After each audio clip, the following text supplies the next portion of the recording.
Gaggle, where we challenge and, if necessary, destroy media narratives. I'm George Samueli. With me today, of course, is co-founder of the Gaggle, Peter Lavelle, and it is time for our Monday morning, East Coast time, live stream. So welcome everybody who has joined us. Welcome especially to those who have woken up early in the morning to be with us at this ungodly hour. Well, at least on the West Coast, it's an ungodly hour. Those who joining us on the West Coast who have not been hit, of course, by the or the wildfires. But everybody, welcome. Peter, how are you? I'm not in California. Yeah. Okay. Having lived there for over 10 years of my life, and it's one of those things that when you see video of streets that and buildings that and intersections, and it's just heartbreaking. I mean, I never had any love for California at all, okay? But just to see this wreckage that could have been totally avoided, okay? And it's one of the reasons why I didn't like California. I just thought it was run by a lot of incompetent idiots, Right, okay? right. Well, California is a very nice if you've grown up there and you're used to it. But I spent time not in Southern California but in Northern California, and it was very nice. And I could see that this is a very nice. The people who live there have a very nice style of life. But I couldn't really fit into that because I didn't really grow up there. I mean, I'm used to a different sort of life, and different rhythm. I never had a car. I never drove, so that's already you're severely constricted. I mean, that's what hits you right away. You are very constricted if you don't immediately get into a car and drive wherever you want. So, but I could see this is a very, very pleasant style of life. Well, it's very pleasant. They're leisurely. They do a lot of sport and hiking. And the weather, of course, is wonderful. Yeah, but there's a sense of detachment that I never really liked. I grew up as a child in outside of Denver, Colorado, and I don't want to over exaggerate it, but I mean it was more rugged people. People didn't talk so much, okay, and it was much more about deeds than talking about yourself. That was probably talking about yourself all the time was so strange to me. Why are you talking about yourself all the time? And then many places there's no center of gravity. Where you live, George, there where the center of gravity is. Right. Okay, I live in Moscow. I know where the center of gravity is. Right. And like in Budapest, because I think Budapest is one of my most favorite places on the earth. I just love that city. The city keeps me company.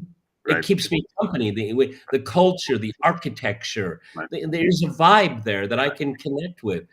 Same thing in Moscow. But living in particular like Orange County, where there is no center of anything.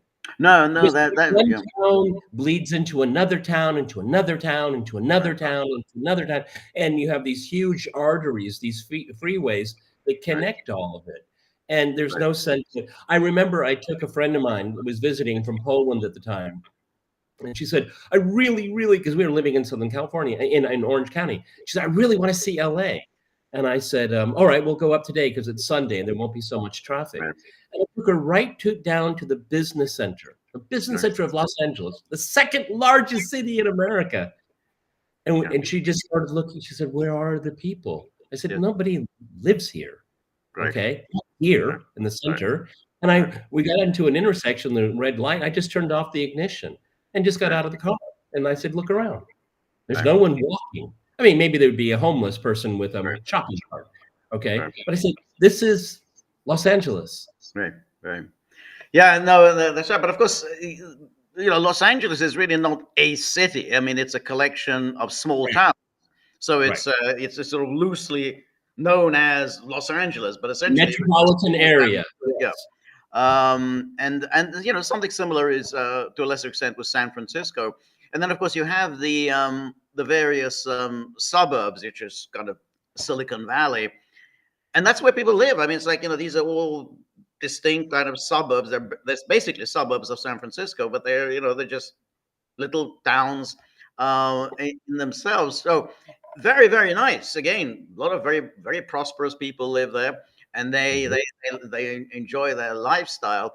Um, but it's if you're not used to that, if you're used to living in cities, cities which are real. I mean, you're a city center, and then you have the outer suburbs. But really, if you're used to that, then it's a strange experience. Being Well, all the more so is that you'll have people. The tech economy is extremely powerful and very important to California, and it has spawned a cadre of people that are just unbelievably wealthy. I mean, just hard to comprehend.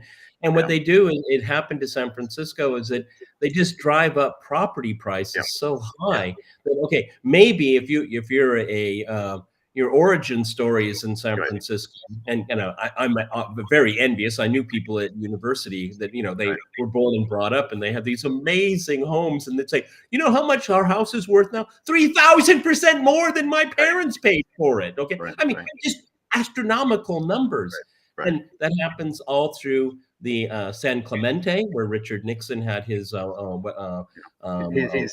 Western White Western House. White House. Yeah, Okay, yeah, but I mean, you have to be literally a millionaire to live right, there now. right, right. Okay, Yeah, when Richard Nixon was retired there, he had $1 million because of the David Frost interview.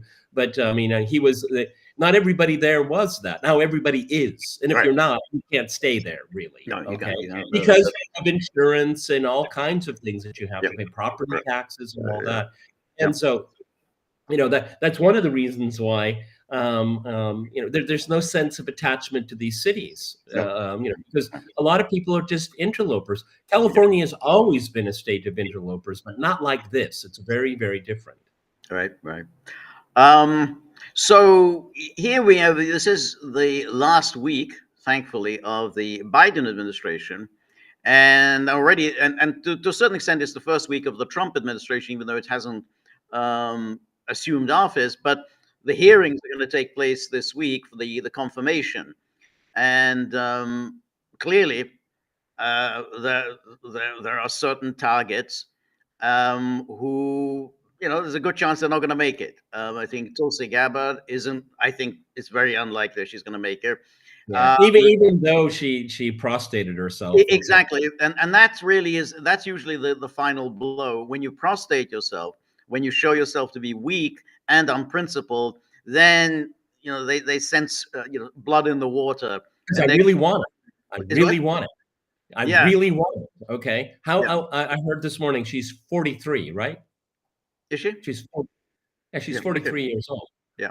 I mean, she's a spring chick, Right. okay? Right. And she has eye on high office. She ran for president already. Right. And Yeah. getting this gig, oh man, the Rolodex will be powerful. I Right. think it's 50-50. I'm going to go 50 against, okay? Yeah. I don't know. I don't know. I don't know, to be honest, because I think that uh, her caving on Section 702 was really, that usually shows weakness. When you abandon principle, then it means that she knew that she was in trouble. Her nomination's in trouble. It's when this happens, it means this is your last desperate throw of the dice, and you hope that that's going to make it. I think, given the narrow margin for the Republicans in the Senate, I just think it's going to be very Well, hard to make it. George, it brings up a very important point that you and I have talked about in the past. Where's Trump? Right. Yeah, I think that's a Well, very good he point. won. Where's Trump? He Um, won a historic victory. He yeah, won the popular vote. right, Well, where's his swagger? right, right. That's right. And so I think she's in trouble. And again, the problem with the Republicans is that they've got a number of people in their conference who are really not Republicans in any meaningful sense. I mean, they've got they've got this Susan Collins, who is the senator from Maine. I mean, she's a Democrat. I mean, she's basically a Democrat. I mean, she's in the conference, but she's a Democrat, and of course, she's going to vote with the Democrats on this nomination. Murkowski, again, she's a Democrat. Again, she votes at the conference, but she's a Democrat. And then you've got the Mitch McConnell, who is he's said, my task for the remaining time that I have in the Senate is to do everything I can for Ukraine. So therefore, he's going to be absolutely voting against anyone who expresses any kind of skepticism about Ukraine and Syria and so on. So I tend to think that it's going to be a very it's going to be a very hard task for her to make it. I just, I close my case on where's Trump. Okay. Right. No, I think it's right. That's what this is about. And this is also a test of Trump. Okay. And as we see, and I want to talk about with you after the inauguration, but the growing disarray within the Trump slash right. Well, that's right. Well, we can talk about that, and then, but just to go on with the confirmation, I think Bobby Jr. is also in I think that's going to be a difficult one as well. I think they've just got things against him, and there's always going to be an excuse. That's why it's in a way it's an easy one to vote against him. I mean, they say, oh, he's against Democrat. He's a Democrat. He's against the vaccines, and then he's basically having been a Democrat, he has been a lifelong proponent of abortion. Now, the Republicans now he said, well, of course, here at Health and Human Services, I will of course enact a pro-life agenda. I'm part of the Trump administration, and he said that.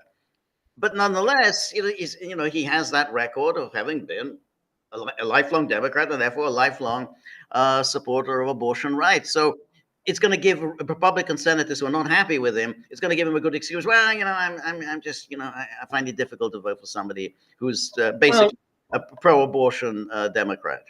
And Big Pharma is called Big Pharma for a reason. It is an amazingly powerful lobby. They're not going to, they don't even really have to whisper it. They're just going to look at them and just shake their heads. Yeah. No, I think exactly. So I think it's going to be a tough one for him. I think it was always going to be a tough one for Trump, but nonetheless, this was a deal, an election deal with Bobby Jr. and with Tulsi. I mean, it was a coup for him to get these lifelong Democrats to endorse him and to campaign with him. I mean, so he obviously, I'll take it. And he promised them, okay, I'll give you a job in the administration. He's delivered on that, but he's not going to go much further. He's not going to go and start antagonizing his Republican, the people he's going to really need to get his legislation through. I don't know who's advising him. I can't believe I just said that, because the man was president before.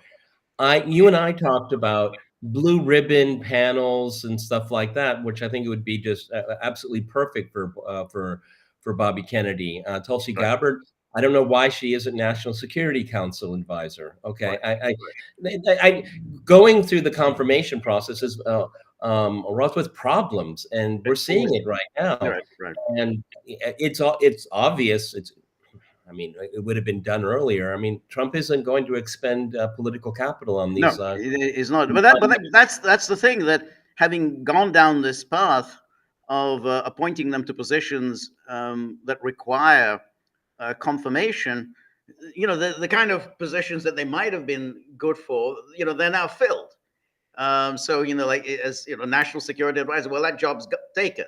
And then and again, he's getting advice of some of the other positions involving public health, which don't require confirmation. Then they're filled. So if they fail here, there isn't really a job in the administration. So obviously.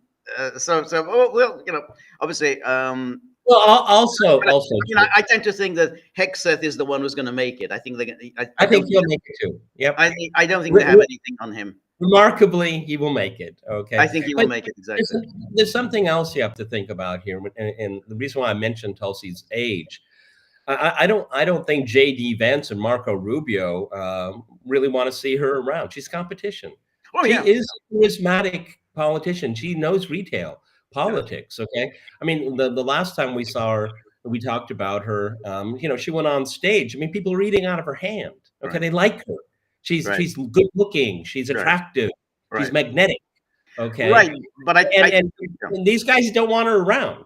Okay, right. No, yeah, I tend to think that it's going to be difficult for her to go for the nomination. I think it's I mean, if if she'd had this job and then some other job, but at this stage, I mean, she's just not really up against. I mean, people like Rubio, who's been senator for many years, and Ted Cruz, senator for many years, Josh Hawley, senator for many years. Again, Vance. Vice president, I mean, it's going to be tough for her. If she had this job plus another big job after that, then she'd have some qualifications. But at this stage, I mean, it's been very hard to see her oh, competing. you're proving my point because she has served just her purpose. Okay. Right.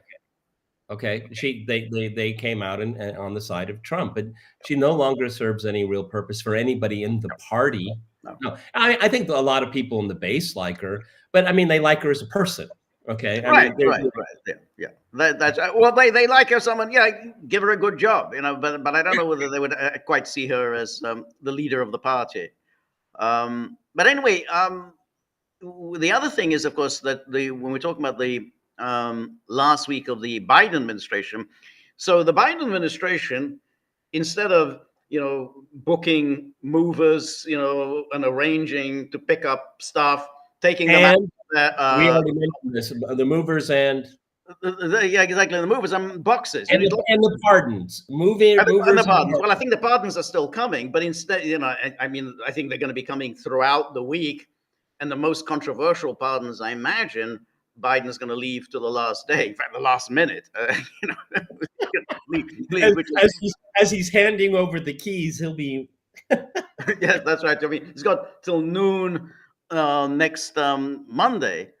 Okay, no nappy time over the next few days. Okay. Right. So that's right. So the pardons, but basically, because the new team is going to be moving in on January the 20th, just after noon on 20th. So you've got to really be out of there. You got to pack all your boxes. You got to take your teddy bear and your mascots and then all your family pictures, and everything has got to be gone by the time the new team moves in. But instead of that, they're doing policy.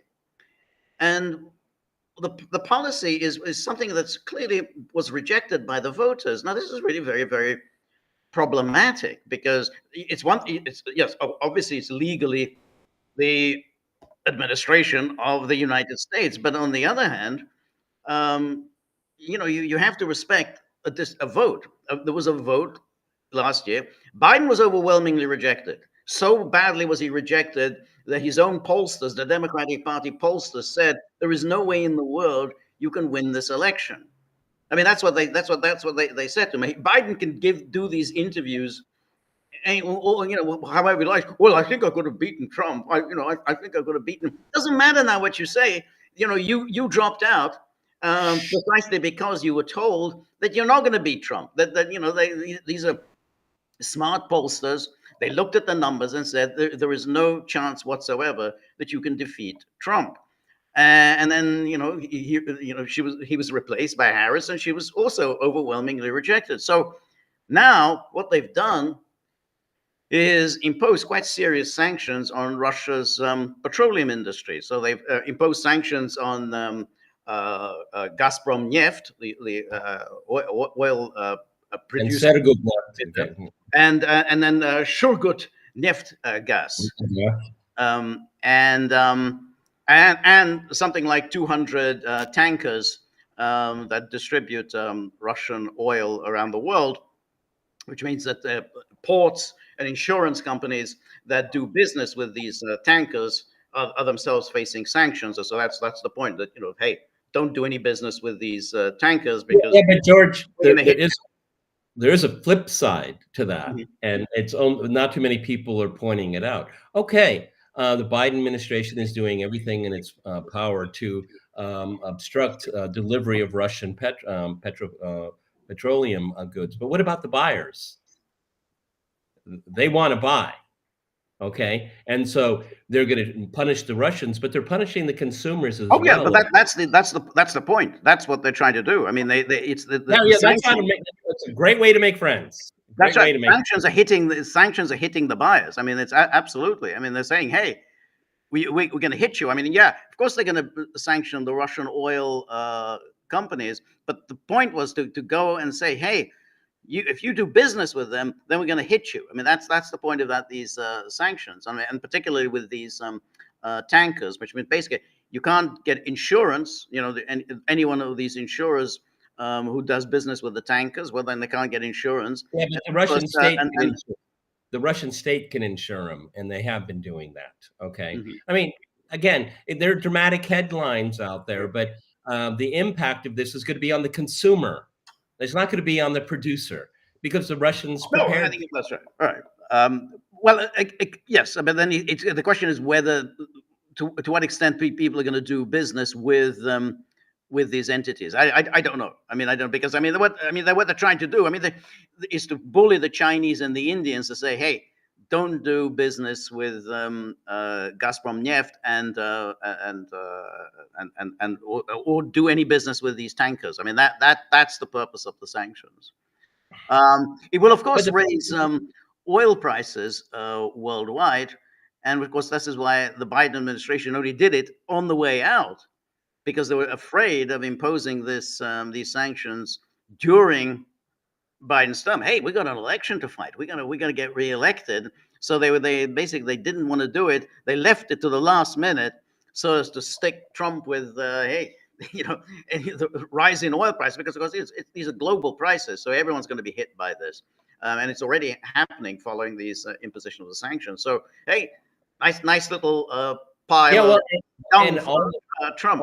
all of this with the I was going to say with the background, but actually it's these last minute sanctions are the background because the foreground is Putin and Trump are scheduling a meeting and all of Right, this. I mean, these are happening at the same right, time. yeah, So that's right. it's obviously sabotaging any Yes, kind of possibility of derailing the utter failure in many respects of the Biden policy here. right, You know, because of the nature of mainstream media, they're not going to point out the nuances that, and we've only been talking about 4 or 5 minutes about this. I mean, there's a lot of nuances here, but this is just sabotage, George. It's very much like the sabotage that Obama did to Trump when he yeah, was coming into exactly. In office. 2016, 2017. No, that's right.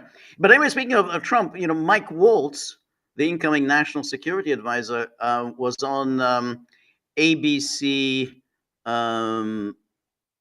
News, and of course he was asked about the summit and about Ukraine. So let's take a look at what happened on uh, this week. So,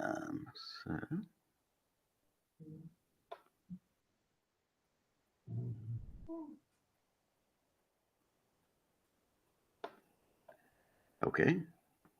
Day one or week one? No, he wants to meet, and we're setting it up. President Putin wants to meet. He's said that even publicly, and we have to get that war over with. That's a bloody mess. There's President-elect Trump there on plans to meet with Russia's President Vladimir Putin. I'm joined now by his incoming national security advisor, Mike Waltz of Florida. Congressman, thank you so much for joining us this morning. Let's start with that. The president said he's working to set up a meeting with Putin. How soon do you expect that to happen? Well, the preparations are underway, but just taking a step back for a moment, John, it's been striking to me just since president's election how many people have gone from just unqualified blank check, as long as it takes, whether that's months, years, decades, in terms of perpetuating this war, which really has bogged down to a World War I style meat grinder of people and resources with World War III consequences, to now even President Zelensky walking in the room in Paris and saying, ready to work with you to end this war. Let's end it justly, responsibly, in a way that protects Ukraine's future, but ends this thing, and so the entire world can move on from it. So from President Trump's perspective, you can't enter a deal if you don't have some type of relationship and dialogue with the other side, and we will absolutely establish that in the coming months. Do you anticipate, will the first meeting with Putin be just Trump and Putin, or will this be trying to bring in Ukraine as well, Zelensky, Putin, and Trump? Well, we haven't set the exact framework for it yet. We're working on that, but I do expect a call for at least in the coming days and weeks. So that would be a step. And we'll take it from there. I will say thing that we're going to need to see is really stabilizing things on the battlefield. And one of the things that we'll be asking of the Ukrainians is they have real manpower issues. Their draft age right now is 26 years old, not 18. I don't think a lot of people realize that they could generate hundreds of thousands of new soldiers. So when we hear about morale problems, we hear about issues on the front line, look, if the Ukrainians have asked the entire world to be all in for democracy, we need them to be all in for democracy. And they certainly have fought bravely. So notice what he says here. Jesus, So it's amazing. get on to them and say, hey, you got to bring all your young men and send them to the front. 26, that's no good. That's a continuation of the Biden administration, which but George, what about we have to end the bloodshed? I mean, this is exactly. It's for him to bring this up as if somehow, hey, well, we've got to get with the program. You got to start bringing in all your young men. So, everyone who's between the ages of 18 and 26, they've got to be sent to the front. That's not very much. Hey, let's bring this war to an end as quickly as possible. No, we got to stabilize the front. How do you stabilize the front? You got to send more of your young men to the front. They certainly have taken a very noble and tough stand, but we need to see those manpower shortages addressed. This isn't just about munitions, ammunition, or writing more checks. It's about seeing the front lines stabilize so that we can enter into some type of deal. President Trump had, of course, said that he could have the war ended even before he took office. I assume that's not going to happen. We're just 8 days away from being sworn in. What is the realistic time frame for at least a ceasefire in Ukraine? What do you think? What's the goal?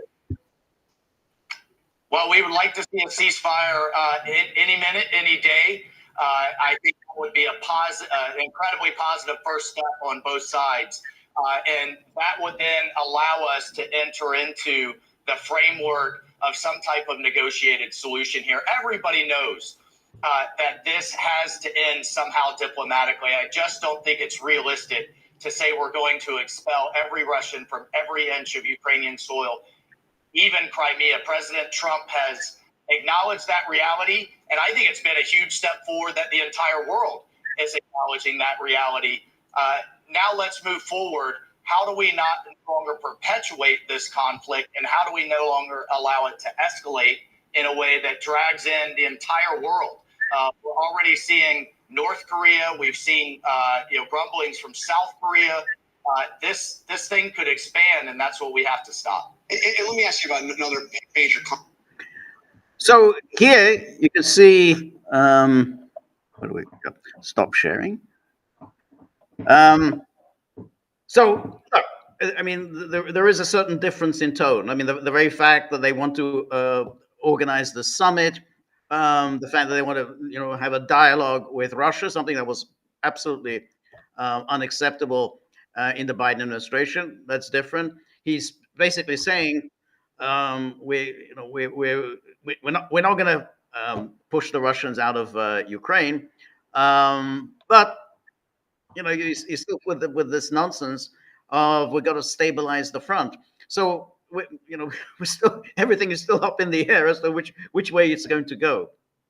Well, the major takeaway is that they still are focusing on a ceasefire, and that is a non-starter.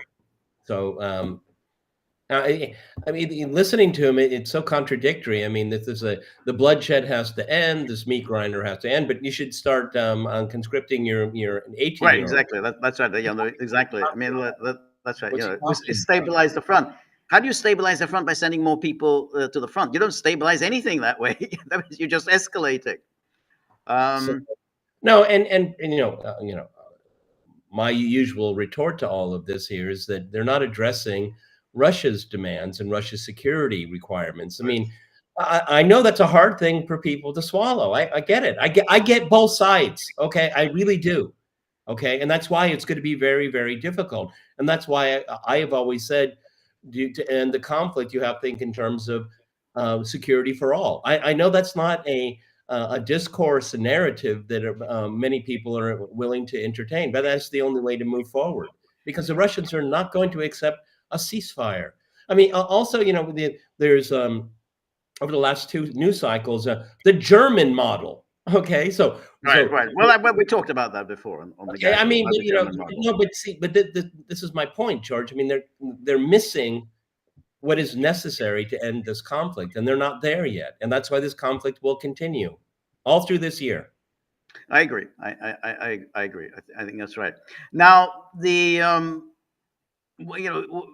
clearly there are forces within Washington that are getting ready to pile on Trump, telling him, "Hey, if you don't, if you don't give whatever to Ukraine, everything that Ukraine needs, and immediately, like yesterday, then Ukraine's going to lose." Do you know what that means? That means Putin wins. Do you know what that means? That means a catastrophic, disastrous, horrific, world-shattering defeat for NATO. Do you understand that? This is the drumbeat in Washington, and there's a long article in the Atlantic by Robert Kagan. Now, I think everyone knows who Robert Kagan is. He's Mr. Victoria Newland. That's probably a little unfair because he is one of the leading kind of neoconservative intellectuals. And the thrust of his essay is that it's going to be a complete disaster. This is Ukraine's facing a total disaster. That means the West is facing a total disaster. NATO is facing a total disaster. Trump has to do something. So I want to just show you. When is the last time he's been right? But keep going. but Kagan has this tendency. Remember when he wrote this long essay in the Washington Post, essentially advocating the assassination of Trump. He said nothing can stop Trump, really, short of a bullet. I mean, that's all that can stop him. And he didn't get a knock on the door by the FBI, did he? No. But anyway, let me just show you what he said, if we can.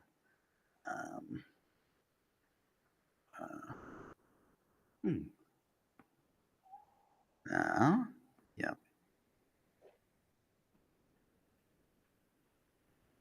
So here we have that. Yeah.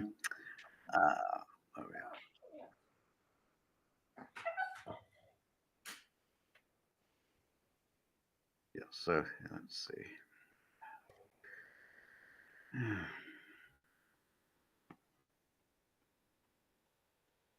So here we have this. So much for the idea that Putin would simply fold and accept a peace deal once he saw Donald Trump in charge. But what can Trump do now? This is quite a bit, actually. Putin can. Well, I mean, whose idea was that? So much for the idea. Whose idea was? Well, I think what he's saying. I mean, he's making this up. He's making up that somehow Trump had this idea that because of his, it's a long essay, so I couldn't really show all of it. So, the idea was that Trump has this personal rapport with Putin, and that Putin will accept some kind of essentially a land for peace deal. We'll give him concessions in terms of land in Ukraine, and then we'll bring this the war to an end. It's kind of a land for peace deal. So that's Kagan is reading the mind of Trump. So that's what Trump had in mind when he said that I can end the war within 24 hours, a land for peace deal. But Kagan is saying, oh no, that's not going to work. Putin's never going to accept a land for peace deal. He wants to extinguish the state of Ukraine altogether. That's the kind of Kagan neocon Biden administration. I mean, pretty much the Washington consensus. What Putin is after is the liquidation of the state of Ukraine. And then he says, what can be quite a bit, actually, Putin can be forced to accept less than his maximal goals, especially by an American president willing to play genuine hardball. Trump's reference in his phone call to the superiority of American power and its many troops and facilities in Europe was obviously designed to get Putin's attention. And it might have if Putin thought Trump was actually prepared to bring all that power into the equation. The thing that Putin has most feared and has bent over backwards to avoid provoking is the United States and NATO's direct involvement in the conflict. He must have been in a panic when his troops were bogged down and losing it in Ukraine, vulnerable to NATO air and missile strikes. But the Biden administration refused to even threaten direct involvement, both when it knew Putin's war plans months in advance and after the initial invasion, when Putin's troops were vulnerable. Trump supporters like to boast that one of his strengths in dealing with adversaries is his dangerous unpredictability, hinting at US forces becoming directly involved, as Trump reportedly did in his call with Putin, would certainly have confirmed that reputation. But Putin, one suspects, is not inclined to take such threats seriously without seeing real action to back them. After all, he knows all about bluffs. He paralyzed the Biden administration with them for the better part of 3 years. That's such a bizarre narrative. Okay, I mean, it's very detached from facts, number one. But I mean, that is the power of this man. I mean, he does construct these narratives that have a consistency among themselves. But I would question every assumption he made in that short piece. Right. Well, that's right. Well, what he's trying to do here is, I mean, first of all, he presents this thing. Hey, we have to intervene. Otherwise, if we don't do this, Ukraine will cease to exist. That's what I say. Ukraine will cease to exist. We have to do something. And he's pretty much hinting to Trump, or anyone who close to Trump, is that if you don't, it's going to be on you. It's going to be your responsibility for this catastrophic defeat. And that's what we've been discussed here, for a long time, which is, how is Trump going to respond once people who have his ear will tell him, hey, unless you do something drastic, Ukraine's going to lose, and that means Russia wins, and then Putin wins, and then NATO loses.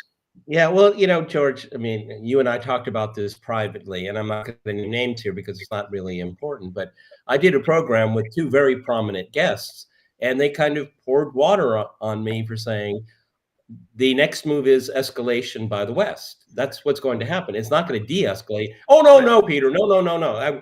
I was polite and I let them both have their piece. You know who I'm talking about. Yes, I am. Okay. Yeah. And there's an inherent logic to what George and I are saying, because Donald Trump, like any major politician, has an ego. His is outsized beyond comprehension sometimes. Right. No, he's not. He will go up the escalation ladder for his reputation. Okay. Right. And there is no other way to go. Either you call it quits and do the best you can to put lipstick on a pig, or you have to go up the escalation ladder. He's not going to do he's not going to do the former. He will do the latter. And I fully believe that. And considering all of the new sanctions and all that, he's just on a trajectory that is going to be very, very hard for him to divert himself from. Okay. Right. And considering the morons that he surrounded himself with. Okay. So, that's right. And that's why he's talking about, he's a panderer. Okay. He panders to these people. Right. Do you want to be associated with that? Is that what you want to go down in history for? That's what he's doing. That's right. And that's why, obviously Gaggle is no supporter of Trump's, but he's no fool. He's no fool, but that's the argument. That's the argument says, whoa, this thinks, what Putin is this absolute monster. And he just wants to extinguish the very existence of Ukraine. Of course, Gagin doesn't reveal in any way and everything that led up to the war. But of course, that's the point about these neocons, is that they and in his case, I think it's perfectly accurate to describe neocons. I mean, it is a kind of ubiquitous term which bandied around, but he is He's the original in a the way. original, exactly. He and Bill Crystal, they used to write these articles together during the 1990s, advocating war against Iran, war against Iraq. I mean, War. Exactly. That's what he does, and as does his wife, Victoria. But people are going to pick this up. That's the point. You're going to pick this up. You put this out there and say, that this is really disastrous. And when you look at these people in Washington, they are all absolutely obsessively hating Russia. I mean, even someone like Bannon, and Bannon once out from Ukraine, he still talks about, this is a gangster oligarchic state of Russia. It's run by the KGB, but we shouldn't go to war with them. But he's like, oh yeah, it's just a gangster state. It's run by the KGB. That's what it is. I love the Russian people. I love Russian people, but they're just all gangsters. Yeah, but the intelligence community doesn't run America. Come on. I mean, this is just ridiculous. Right. Steve Bannon is Steve Bannon. He's an acquired taste, okay? Right. And every once in a while, he is clairvoyant. He really is, okay? Not all the time, and certainly not on this issue. No, but George, I mean, this is the setup. And we repeat ourselves here, but we fully expected this here. Right. We're going to solve it in 24 hours before the inauguration. Then we're setting up a meeting, and then maybe maybe sometime in the summer. When you're explaining, right, you're losing. Okay. Well, and that's right, and that's what's interesting about this. And we talked about this on Friday about the summit, and I think that Putin, the Russians in general, I think they will want some kind of an agenda. They're going to say, well, what do you want to talk about? And if Trump really just leaves it very vague and says, so in other, because the Russians aren't going to give it just a photo op. I mean, that's just pointless. Just a handshake and then and that's it. So there has to be some kind of, Trump will present some sort of what are you going to propose at this meeting? So that there would have to be some kind of an agenda for the discussion. We have to remind everyone, George is absolutely right. There cannot be just a photo op and a handshake, because American-made, British-made missiles are being lobbed into Russia. Right. Okay, no leader can go out. I mean, he's not Olaf Scholz. Okay, you just blew up our infrastructure, and he smiles there next to Biden like a babbling idiot that he is. Okay. Right. There's no way that's going to happen. Preconditions. Okay, what do you mean by that? Okay, that can mean a lot of things to a lot of different people. My sense is, I'm not going to budge from my original position on all of this, is that the opening gambit from the Russian side is say, look, we sent you 2 treaties in December, on December 15th, 2021. Now, that's kind of a point of departure for us. We saw what negotiations could or could not do in Istanbul. This is This is your working material. This is your homework. This is your homework. Take a look at it. This is where we're coming from here. Okay, things have changed, of course, but that's where we're coming from. They have to accept that, because negotiation means at least 2 parties. The American side, the incoming Trump administration, is not negotiating. It's talking to itself. Right. No, I think that's right. I think that's exactly what the Russians will do, because then if the Americans will say, well, what do you want to talk about? What's the agenda as you see it? Then I think Putin will present, here, these are the 2 draft agreements that we sent you in December 2021. You didn't even deign to respond to them. And so, this has to be the basis of some long-term negotiated outcome, and then the Americans will have to say, okay, they're going to re-examine it. Now, Trump will look at it, to the extent that he reads document, but it's not a very long document. I mean, they're quite short. And he'll probably say, that sounds quite reasonable to me. Well, Yep. what's that? I mean, Yep. and then Waltz and the others, and Sebastian Gorka, if he's in the room, they're going to say, do you have any idea how horrific this is? This is the worst possible. This is a complete abject surrender for the United States. This is the worst. Like, they'll probably prevail. I mean, that's Trump will say, "Well, do I really need the aggravation?" Because then they'll get all kinds of his Republican senators. They're all going to get on the phone and talk. Hey, you can't possibly negotiate on this. Do you know how horrible Putin is? He's KGB. And then Trump will probably just will drop the idea. Now, he may surprise us, but I kind of am rather pessimistic about it. Yeah, because I'm pessimistic about it, because from what we know about his appointments, ones that need confirmation and ones that do not, who's going to be the person in the room and say, we need to slow down, everybody, slow down. Let's take a look at the other side. There's no one there. Right. There's no one there. No, and that's right. Yeah. And Trump, what he wants to do is just think about other things. I'm sure he just doesn't go back to what he said like in 2015 and 16. Let the Europeans worry about it. Why are you bringing us into it? Right, that's right, exactly. And then say, well, if you ready to escalate the war, the Europeans are going to cough up more money for NATO, and you're always asking the Europeans, and the Europeans know this. Hey, how do I get on Trump's wavelength? Promise to spend more on your military, and that's the polls are doing. They say, yeah, 5% of GDP. Yeah, I think that's reasonable. We'll meet that. So they already know how to get on Trump's wavelength, which is, we're going to spend a lot more on our military, and therefore we're not freeloaders. And that's the way he's thinking. He's angry and resentful at NATO, not because of NATO expansion and NATO aggression and NATO's general belligerence. No, that they're freeloaders. They're exploiting the United States. So you tell them we're not freeloading anymore. We're really serious about our military spending. But that just reinforces my point that this is an internal conversation. Okay, do you think that the Russian side really gives a hoot at Trump and Poland's defense spending? I mean, it's just like, okay, all right, but how does that move the needle here? Right. Okay, see, the problem is that they have not given up on the idea of a strategic defeat for Russia. No.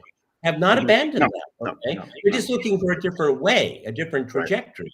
Right. Like the cutting the Gordian knot. Who's going to be the guy that can figure that out? Well, you're not. Okay, and the Russians are saying they're only interested in three things: security, security, and security.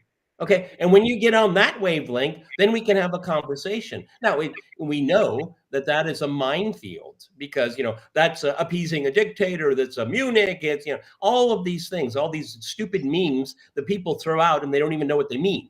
Okay. Right. So this is the quandary that we're in. George and I predicted this from the very beginning. Okay, this is nothing new. I'm just mildly entertained by how they jump through the hoops. And these hoops that they have created this narrative. Now they have to deal with it. Right. I mean, everybody, let's think about this logically. The Biden-Harris regime was humiliatingly dismissed for a lot of reasons. Right. There is not a time, I think, in my lifetime, for an administration to say, we got to go back to the square one. I mean, the voters are demanding it, okay? Right. Well, we got to reassess all of these things. The genocide in Gaza, the destruction of Syria, the potential for war in Iran, against Iran, and then, what do we do with this bastard child NATO? What has it done for us? The people have spoken. We don't hear that, George. We don't. No, I think that's a very good point, and I think has always been the problem with the Trumpian approach, which was, and Trump, unlike most of the American policy elite, he has been hostile to NATO. I mean, really from the start of his, political ambitions. He wrote that book in 2000 when he was planning to run for president in 2000 on the Ross Perot's party. I think it was also called the Reform Party. He wanted the nomination of the Ross Perot's party, and he wrote a book. And in that book, he said, NATO's just a bunch of freeloaders. And what's the point of it? I mean, we don't need this. So that was always the Trump's approach, but he hasn't really thought through that the very existence of this organization creates crises everywhere in the world, because it's obviously a belligerent, aggressive organization, and it can only justify its existence through creating crises that it then purports to resolve. And that's the danger of NATO, that that it's constantly making these crises and then presents itself as the solution. Yeah, and so I mean, for instance, we followed a little bit the conflict between Armenia and Azerbaijan. That's kind of an interesting one. I mean, Azerbaijan is really upping the ante against Armenia. It's getting quite belligerent. It's not even referring to Armenia as Armenia. It's calling it Western Azerbaijan. And Aliyev is getting quite aggressive. Now, what happens here? Well, NATO, Macron in particular, I mean, they're on the side of Armenia. And you can see this is going to be a nice, a conflict that's bubbling along there.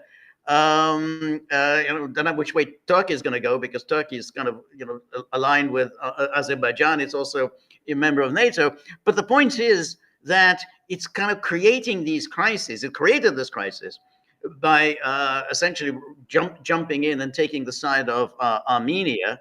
And now they've got a real issue with Azerbaijan there. So that's what NATO does. NATO creates crises, but Trump hasn't really, grasped it. We don't want, they're dragging us in to all manner of conflicts that we have that there's no interest in for America. Let's think about our farming friends in Nebraska. So, our farming friends in Nebraska, which side are you on? Are you on our Azerbaijan side or Armenia? Right. And they're going to give you a stare like you've never believed. Okay, what are you talking about? Well, we're signed up to that. Right. That's what we're involved in. Did you know that? Yeah. And Trump's instinct has been, again, it's important to repeat here.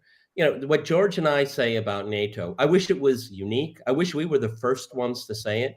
But it's been said for decades, okay? Right. Oh, the sanctity of NATO, you cannot do that. Remember with Twitter and all that? Yep. Well, no, there's a whole literature about the use and uselessness of NATO. I wish I was original here, but we're not, okay? Right. But it's presented as it is some kind of, we're apostates at some point. The interesting thing, what you just said, is that the uselessness of NATO was actually even articulated during the Cold War. I mean, it's like, I remember, it was probably around during the 1980s, there was a school of thought, but obviously in the United States, saying, well, why are we in this? I mean, the Europeans, this isn't 1945. These are powerful economies. They're at least as rich as we are. Why can't they just organize their own defense? What do they need? And the Soviet Union wants to trade with them. That's right, exactly. And you got, the British have nuclear weapons, the French have nuclear weapons. They can pull these nuclear weapons together, so they can still have nuclear deterrence. And they have enough men under arms. What do we need this for? So this was during the Cold War. And you had the Helsinki process, which the Soviets desperately wanted. Right. Is it recognizing the post-war the borders of the post-Cold War era. That's what they wanted. They just wanted you recognize that we're here and we recognize you're there. That's what they wanted. That's right. They got it. That's right. That's right. But even then, so that was during the Cold War. Then when the Cold War ended, and everyone just assumed, well, of course, that'll be That'll be it. And That's for NATO, I mean, because what do we need NATO for? I mean, you don't have a Soviet Union anymore. You don't have the Warsaw Pact anymore. What do we need this for?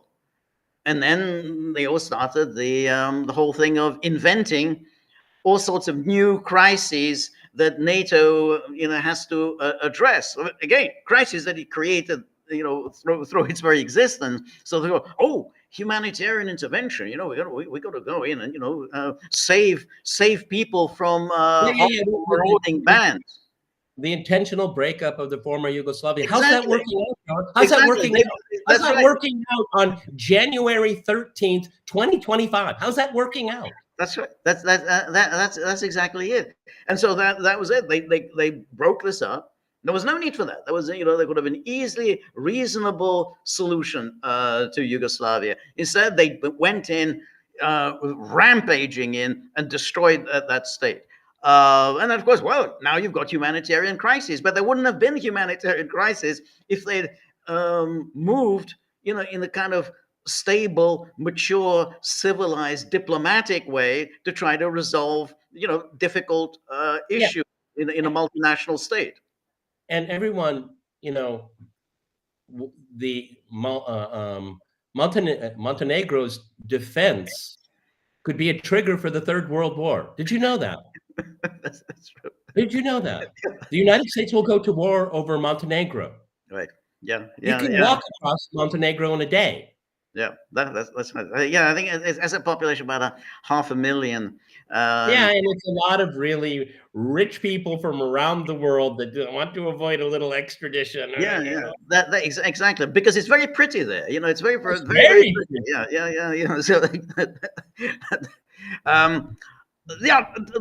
that's it, and that's what NATO does now. Again, Trump's instinctively said, this doesn't seem to work for us. But he there's no one really around him who's articulated that in any cogent, coherent way. I mean, I think Tulsi is probably the closest, but if she's not going to make it, then she's not going to make it. She's not going to, and that's going to be that. Like the dream scenario is the following: somebody like Tulsi on most issues, not all. Okay, on most issues. She's in the Oval Office every morning at 8:30 with coffee. Good morning, Mr. President. Okay. Mm-hmm. And what she needs to do is have two briefings, one in the morning and one in the evening. Okay. Right. Just to bookend the day. Okay. Right. Because in between time. Right. I have to say, I mean, I thought that he would appoint her as his national security advisor because all a national security advisor has to do, you get all the views from all the different agencies, and then you present it to the president. So this is the argument from the Pentagon. This is what the state is saying. This is what the CIA is saying, and I tend to think this. That's the job of the national security advisor, is that you pool all the different information that you're getting, and then you give an advice on which way the president should lean. I don't understand why he picked Waltz. I didn't even know there was any particular bond between him and Waltz. I mean, it came as a surprise to me that somehow Waltz was going to be the advisor. Waltz is about as generic as you can get. This person has no insight, okay, has nothing new to say, and he's obviously a political operator. I mean, he's interested in his fate. I mean, he was a congressman, now national security advisor. Oh, the sky's the limit here, okay? They're all very ambitious people, and that comes with the territory. Right. But these are very, very dangerous times. I think we need people with more depth, more knowledge, and a little bit more being able to step back and look at the big picture. Because what's going on now, George, is they're all bitching about what Biden is doing to them on the way out. They see that is so narrow. It's so narrow that's we have to undo what Biden did. No, you have to have a total rethink. Right, but I don't. But the thing is that I don't think they are going to undo. I mean, in terms of foreign policy, I don't hear anything that is planning on undoing anything. I agree. I agree. It's true. Trump said something like he wasn't happy with that Biden has restricted, Biden has lifted the restrictions on the use of the ATACMS, but he hasn't. But Trump hasn't said anything more about that since then. And now Biden has imposed these sanctions. Once these sanctions are in place, he's going to be, Trump isn't going to remove those sanctions. I mean, they're there, they're in, and I haven't heard him criticizing the sanctions on the oil companies, because he's going to say, I don't care. We're going to start, drill, baby, drill. We're going to start drilling for oil. The moment I'm step inside the office. Look, on day one, according to Stephen Miller, they've got 100 executive orders that they're going to sign. Now, within those 100 executive orders, there's a number of executive orders involving drilling for oil, and so his attitude will be great. I mean, if there's any sanctions against Russian oil, we're gonna, we'll fill in the gaps, and so that's going to be the attitude. He doesn't care about that.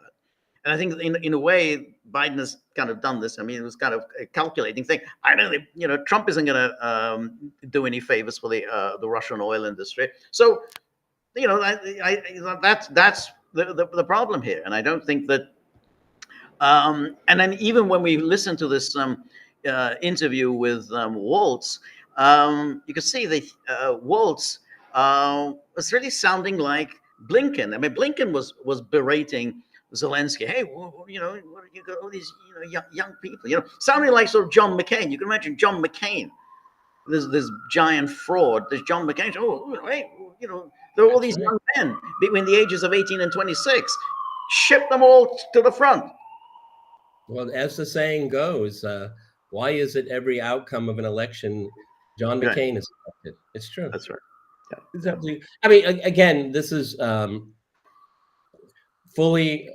this was fully predictable that they're boxing him in, and starting January 21st, everyone. So where's the peace deal? Why haven't you brought peace? You said it could be done in one day. Okay, right. And it'll be a drum beat, a drum beat. Okay, and then there are also, we have to always remember, is that unfortunately there are people that see the big picture and say the way to go against the Russians is to attack Iran. That's the secret. That'll weaken them even more. We threw them out of Syria. They're almost out of Syria. Okay. Right. We're on a roll. We're on a roll. Okay. I think so. And I think that's I fully believe, and the Iranians know that. And that's why it's not impossible. I'm not saying before the inauguration, but we're in a period right now where the Iranian leadership is going to have to say, either they're going to strike us or we can do it first. We're in that era. Right. No, I think that's right. I mean, because I think Iran is vulnerable. I think it's very, very vulnerable right now. And that's why I wondered, there was an interesting article in the New York Times, which was based on a talk given by a member of the Iran Revolutionary Guard Corps. And let me see if I can show this. And so here he gave this got a pessimistic speech. This is a guy from the IRGC, and here he says Iran was defeated very badly in Syria, a top general admits. For weeks, Iranian officials have downplayed the fall of their ally in Syria, but an important general has offered a remarkably candid view of the blow to Iran and the military's prospects.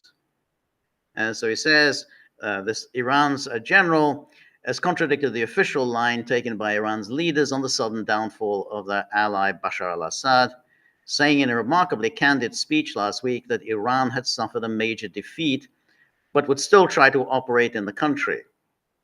An audio recording of the speech given last week by Brigadier General Behrouz Esbati at a mosque in Tehran surfaced publicly on Monday in Iranian media and was a stark contrast to the remarks of Iran's president, foreign minister, and other top leaders. They have for weeks downplayed the magnitude of Iran's strategic loss in Syria last month. And then it goes on, I don't consider losing Syria something to be proud of, said General Esbati, according to the audio recording. We were defeated and defeated very badly. We took a very big blow, and it's been very difficult. General Esbadi revealed that Iran's relations with Mr. Assad had been strained for months, leading to his ouster, saying that the Syrian leader had denied multiple requests for Iranian-backed militias to open a front against Israel from Syria in the aftermath of the Hamas-led attack.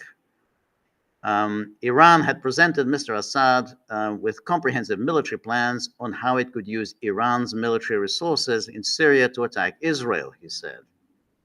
And then the general also accused Russia, considered the top ally, of misleading Iran by telling it that Russian jets were bombing Syrian rebels when they were actually dropping bombs on open fields. He also said that in the past year, as Israel struck Iranian targets in Syria, Russia had turned off radars, in effect facilitating these attacks. And then the general's comments have stunned Iranians for both their unfiltered content and the speaker's stature. He's a top commander of Iran's armed forces, the umbrella that includes the military and the Revolutionary Guard Corps. And then in Syria, he supervised Iran's military operations and coordinated closely with Syrian ministers and defense officials and with Russian generals, outranking even the commander-in-chief of the Quds forces, General Ismail Ghani. So, I mean, the point is that I think Iran is, I think, a vulnerable target. I mean, and I think he admits there in that interview, and you know, given Trump's proclivities, Germany, again, his extraordinary hostility toward Iran, and given the people around him. I mean, this is, you know, even they seem to hate Iran even more passionately than they hate Russia, which I think is a distinctly Republican attitude rather than Democratic attitude. The Democrats, I think, hate Russia more than they hate Iran, but you know, it's reverse. I just think that's going to be a real target of the Trump administration. Yes. I mean, there's going to be probing Trump's weaknesses, and because Trump has a big mouth, there's a lot of cannon fodder that they can use against him. Okay, and of course the Israelis they want to cash in on the appointments into his administration. I mean, the sooner the better for these people. Okay, that's what they want. They see vulnerabilities. They see, as I've been saying for a very long time, solving all problems at the same time. Okay, and you know. To what that my sense is that Trump may be persuaded to act against Iran as a substitute for his kind of empty rhetoric when it comes to Ukraine, and then you throw in Greenland, throw in Panama. It looks like a kind of a winning, you know, combination right there. I do think they're all connected, to be honest with you. It has to do with empire, and George and I have pointed out. For the last few weeks, is that all those people that wanted more realism in American foreign policy, well, you're getting it, a lot of it. That's right. Exactly. But that of course is a very interesting situation, because as we've discussed, I think if this, you know, these initial peace moves, and there are going to be some peace moves, whether it's a summit, whether it's Kellogg doing a kind of some sort of shuttle diplomacy between Moscow and Kiev, there's going to be something.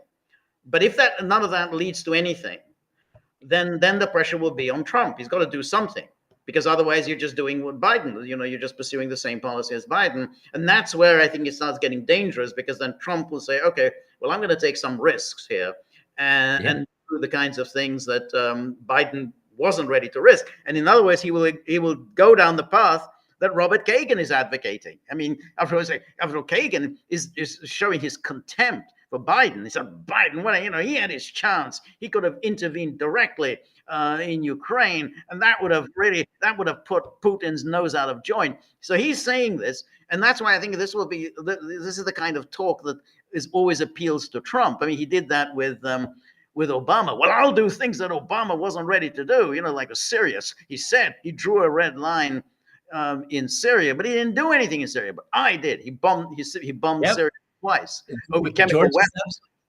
George is absolutely right, because you end up being hostage of your own rhetoric. Right. Okay. And that's why, I mean, for those that have a very strong understanding and familiarity with electoral politics, it's, what do they call it?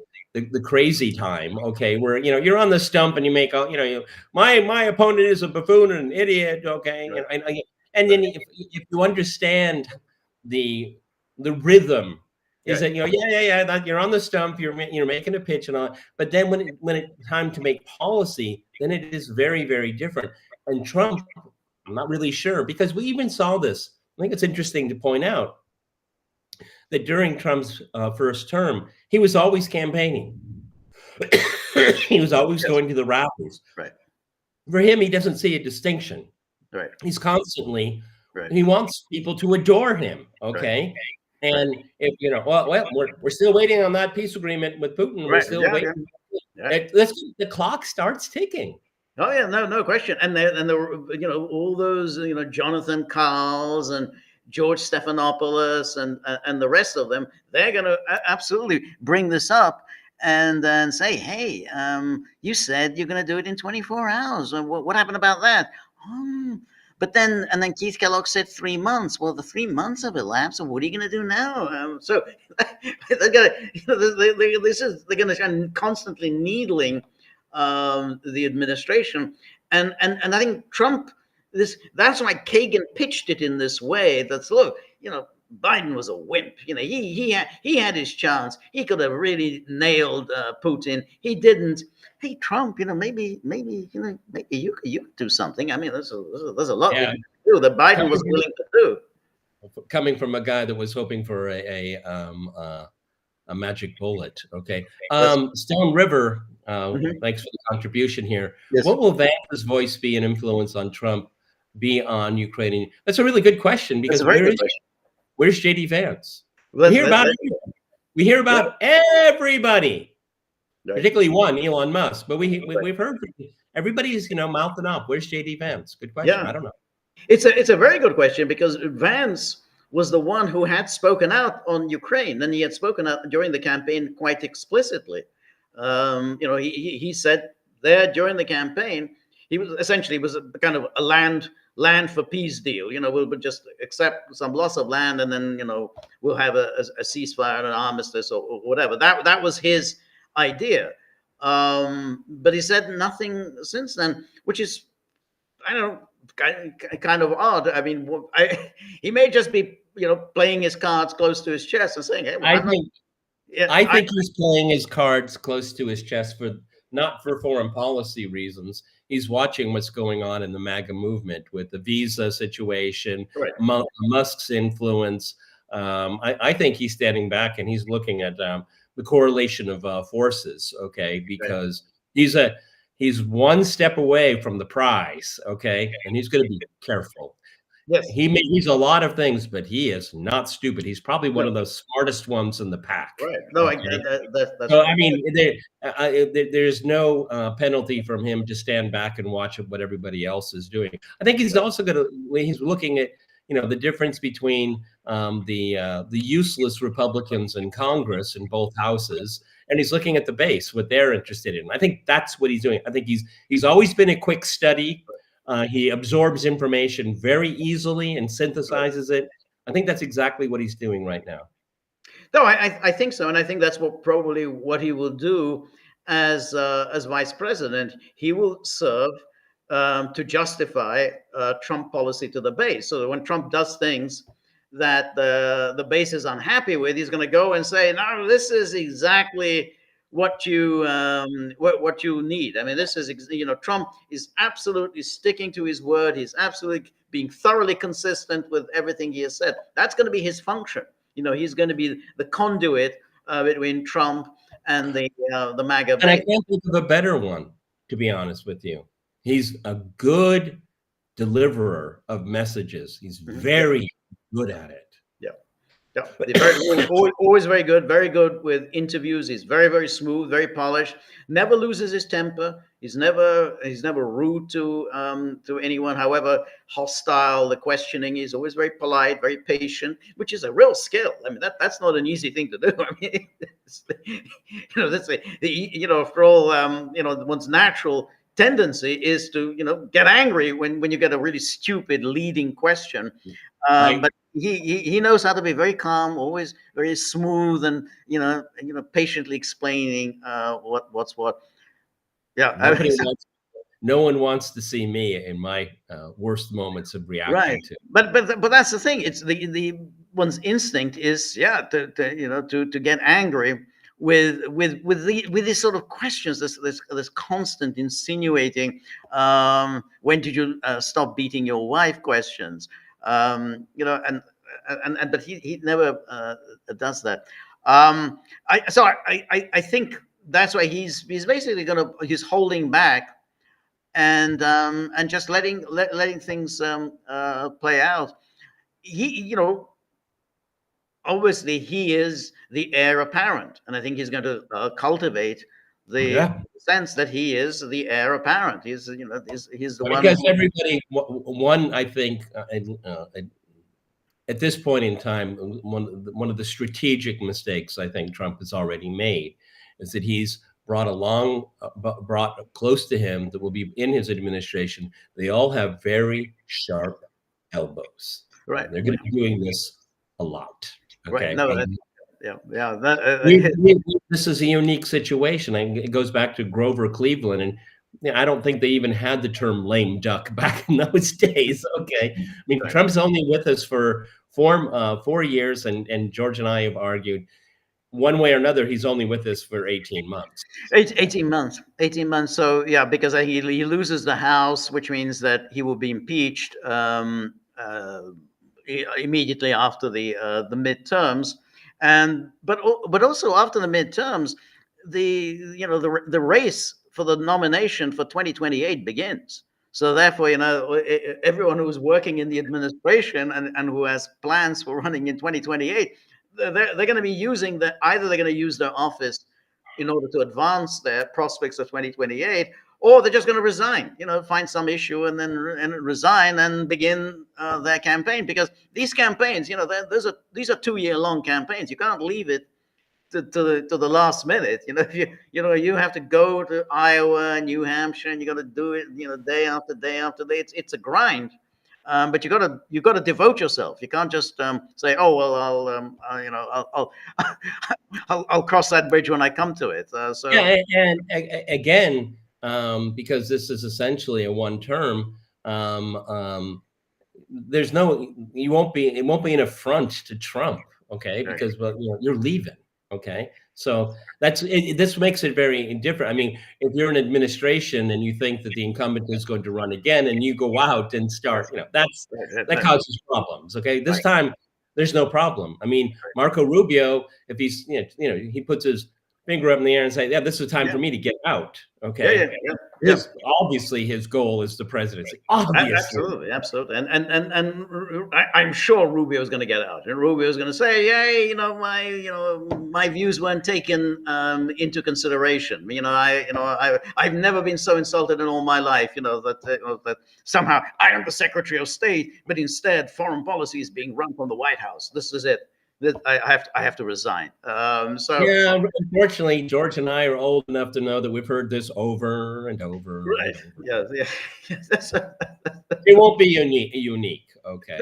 But I mean, it will be interesting. Again, we're less than a week now. Oh, 1 week from today. 1 week from today. Yeah. Who will eventually get his ear?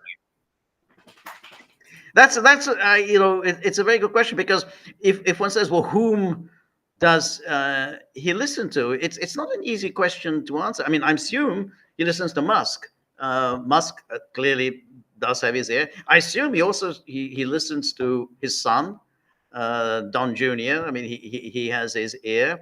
But otherwise, it's interesting that you can't really think of some sort of an inner kitchen cabinet that who people who thought. I mean, maybe Tucker Carlson. Maybe he listens to Tucker Carlson, but I don't know whether he takes it that seriously. After all, he used to call Tucker Carlson repeatedly during his first term. He didn't really follow his advice very much. I just think this clinginess of Musk, it just can't last. I just don't see it. Yeah. I just don't see it because, again, Musk is a very complex figure. I don't think he's a conservative. I don't think he's a liberal. I think he's a transhumanist in many ways. I mean, he's a very bizarre character. But there's no two people can stand atop. It doesn't. Yeah, nature doesn't really accept that. Okay, right. And Trump is not. Magnanimous is not the word that comes to my mind. Okay, I mean, right. he's the thing is that this is where I think J.D. Vance, and I think George is 100% right. J.D. Vance is going to whisper into Trump's ear and say, this kind of stuff is not going down with the base. Okay, I can be the bearer of bad news, but I'm a good faith messenger. Okay, and I think that can stick. But speaking of Musk, this is, and we talked about Musk versus the EU yesterday, and we know that the EU is planning to go after Musk, and I think they're also going to go after Facebook.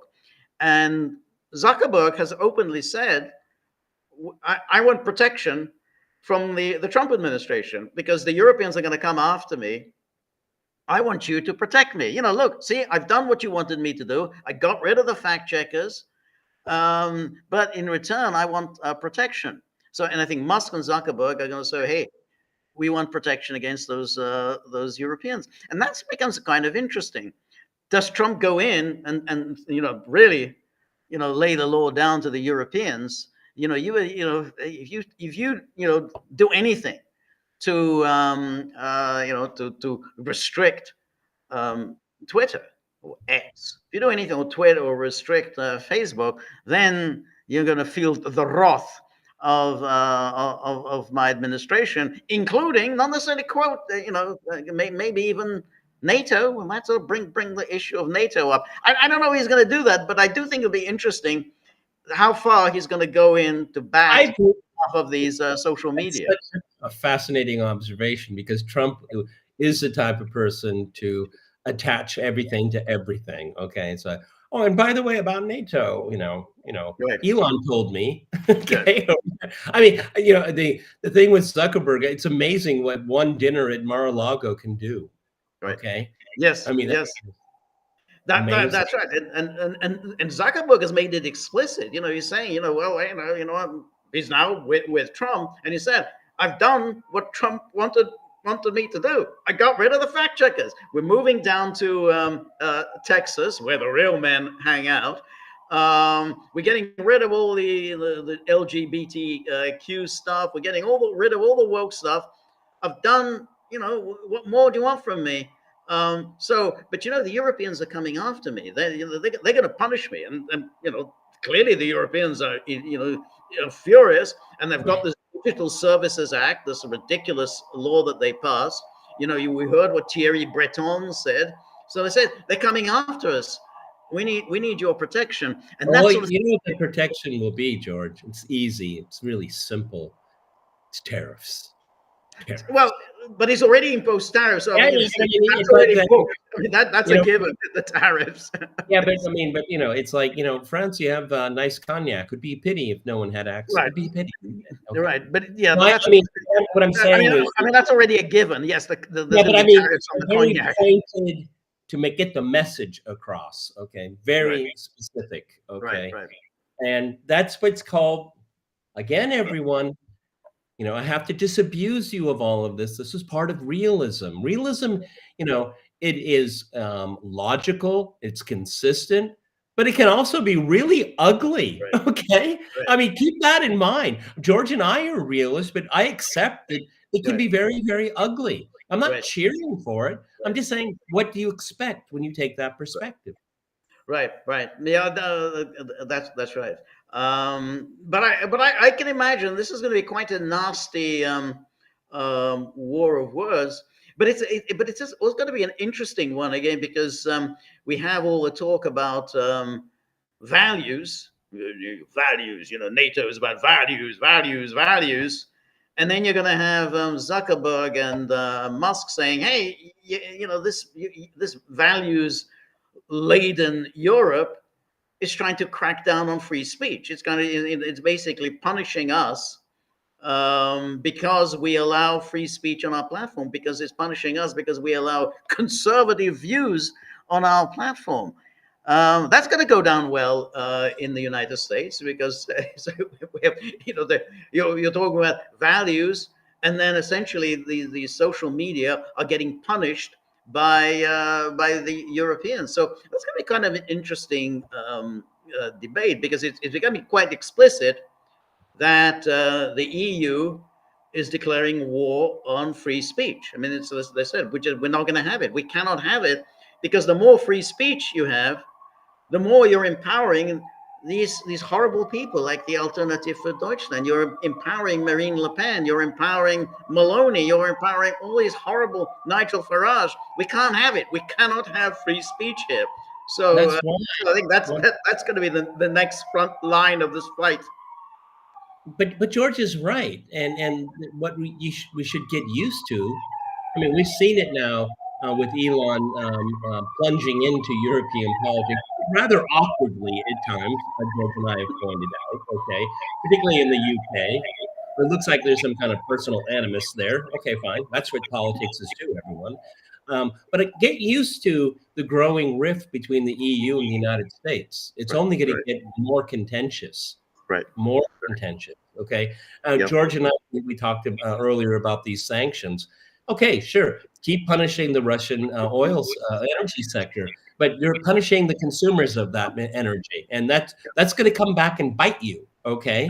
Right. You know, Biden on the way out, before the door hits his ass, he said, "Oh, gasoline prices won't go up for 3 or 4 cents." No, when you're saying that, get ready for $1. Okay. Right. Yeah. That's right. I mean, it is kind of an extraordinary situation. I think there is a difference between the United States and Europe. I mean, I think, or at least with Trump. I mean, I think it would have been very different if had Harris won the election. I think Harris and the Europeans would have been absolutely on the same page, which is, hey, let's stamp out free speech once and for all. So we deplatform everyone that we don't agree with. It would be really kind of the sort of the nightmare of 2021 and turbocharge. They're going to throw everybody off. So that would have been a huge defeat for free speech. But with Trump, I mean, that's one of the great things about Trump's victory is that free speech, prevailed, and I think that there is that's. But in Europe, it hasn't prevailed. So America, it won out. In Europe, there's clearly an absolute war. It's like the sort of the Biden-Harris way of thinking is absolutely the dominant in Europe. George, how do you pronounce the Hungarian foreign minister's last name? Oh, Szijjártó. Szijjártó. Okay, I always read it, but I never hear it. Yes, Szijjártó. yeah. I had a real chuckle before we convened here. Again, going back to these punishing Russian energy companies. He reminded the interviewers that, well, the Trump administration is coming in and they think of Hungary as a friend, not as an adversary. I got a real kick out of that, okay?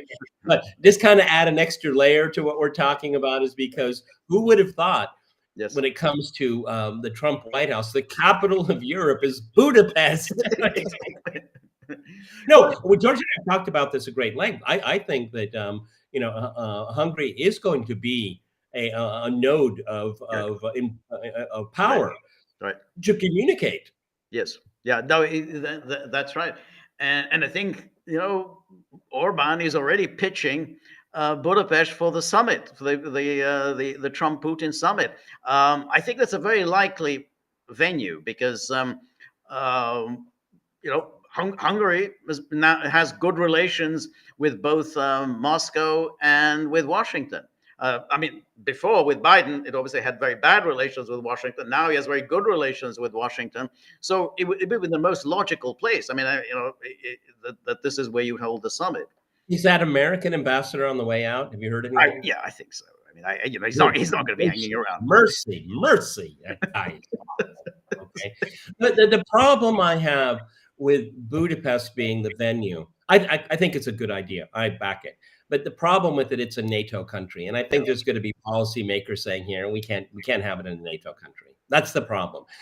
Somebody like Putin and Lavrov could overrule and say, no, this is exactly where we need to be. Okay, right. But that is a conversation that I'm definitely well. Sure That's. I mean, I agree. On the other hand, you'd have to say that Orban, though a member of NATO, has been highly critical of NATO, and he's over and over again he's criticized NATO policy in Ukraine. But I can see that. But where would be an alternative? Somewhere in Asia. Beijing. That's a sore point with Trump. I don't think he would go. He would go for Beijing. Well, they're not going to make it easy. They're not going to. Yeah, I would think much. You could have New Delhi. Okay. Could be New Delhi, but maybe one of the islands, one of the Pacific islands. Somewhere. Like. I don't know. I mean, we only ever hear about these islands whenever they vote at the United Nations. The United Nations with the United States against. Always with the United States or something. I've always admired Norman Finkelstein to be able to mention them right off the top of his head. Okay? I always have to check. Okay, and I'm not going to make a fool out of myself by mispronouncing it. Okay. Yes. Or getting it wrong. That's right. I know that like the Qataris would be interested in Kuwait would be interested. The Saudis. Yeah, that's a possibility. I could see something somewhere like that in Qatar.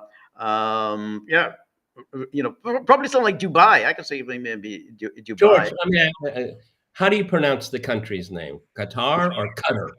I always say Qatar. I'm not going to call it Qatar. I don't get where the Qatar comes from. No, I don't know. I always hate when they suddenly. Yeah, when they suddenly change the pronunciation of some country, I always hate it.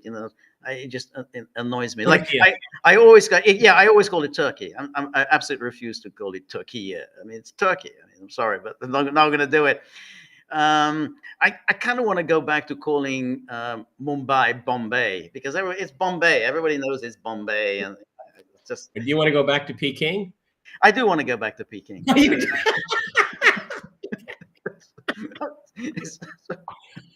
I've known George for years. Had no idea. Okay. Yeah, no, that's exactly. I got called on for the way I can't even pronounce how we're supposed to pronounce Kiev or Kiev. It's Kiev. It's Kiev. I mean, that's how you say Kiev. And why don't you use the proper pronunciation? And I said, well, you know where I live, right?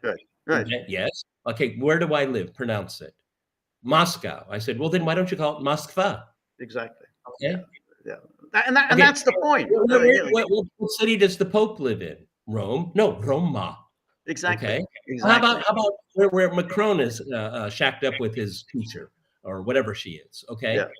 Paris.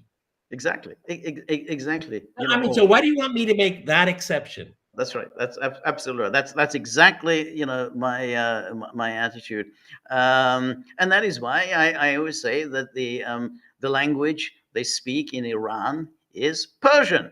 I mean, you say Farsi, that's Persian in Persian. I mean, so why are we saying, oh, well, they speak Farsi in Iran? What sort of language is Farsi? I never heard of this language. It's Persian. It's now I know what it is. It's Persian. I mean, that's there's a theory by some historians that Stalin's first language was Farsi.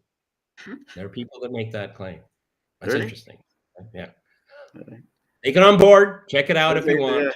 I don't know who. Some people like to say, ask Mr. Google. But I agree with you. I mean, there are standard names for these countries. Okay? That's right. A question. What do the people of Greenland call their country? That's a very good question. That's a really good question. That's a question for Google or maybe Yeah, because AI. you have the Netherlands and they're the Dutch, Yeah, okay, yeah. or Holland, which is only a part of the Yeah, Netherlands. yeah. That's always been a confusing one.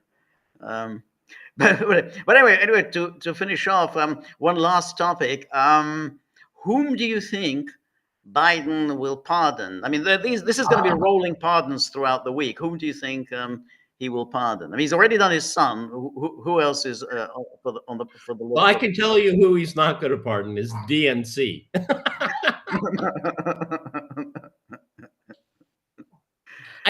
He's already got the major one. I mean, he did his son. I mean, that was the one that was the big But one. he's not going to The settle for that.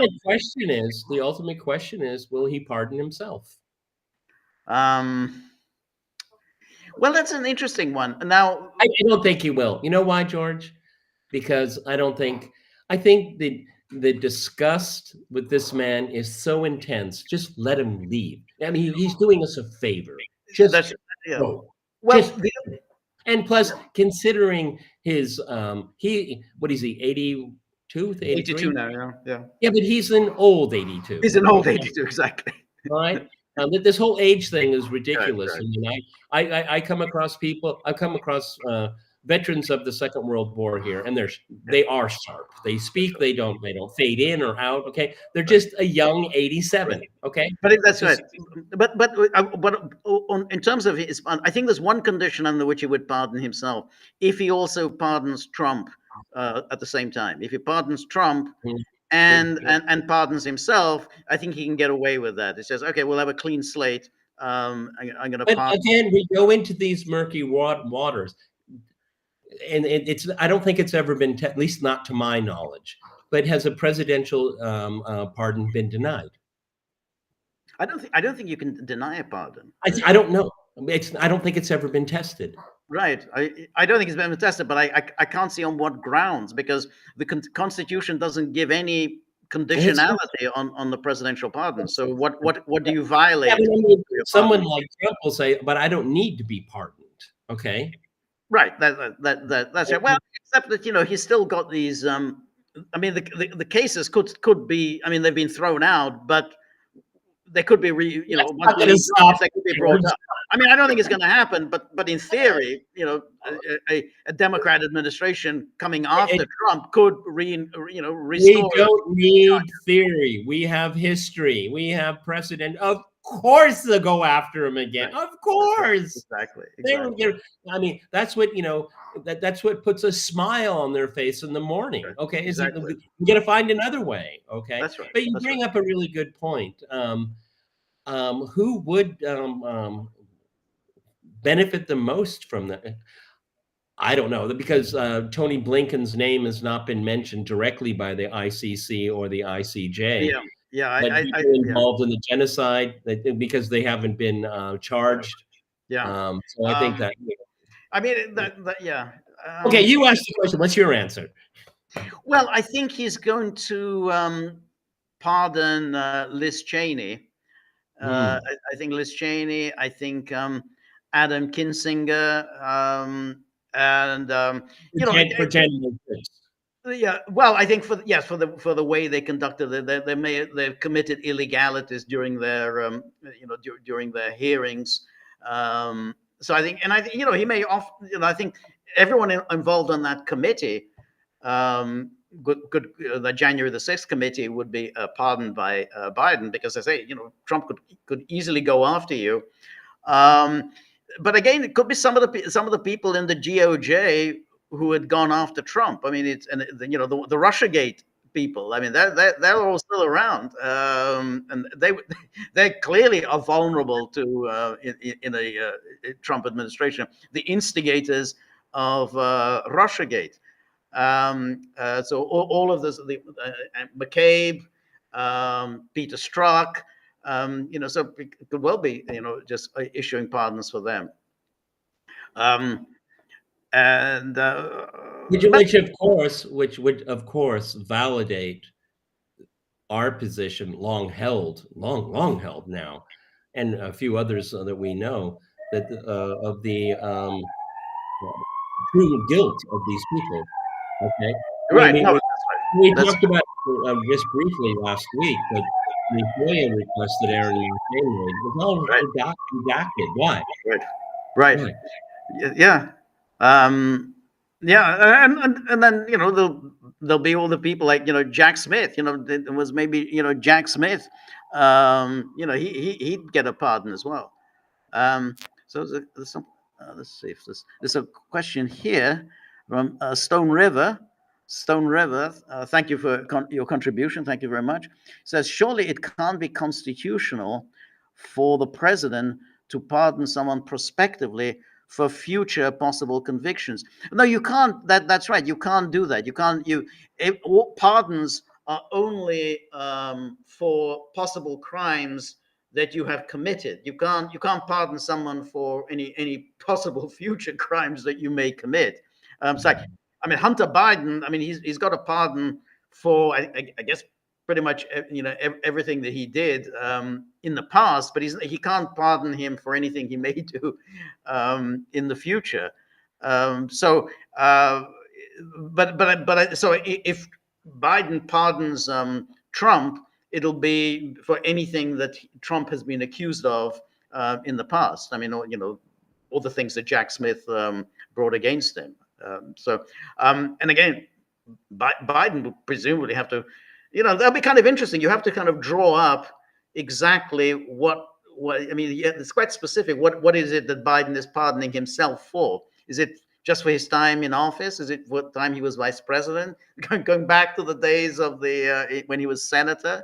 After all, he violated the Presidential Records Act. When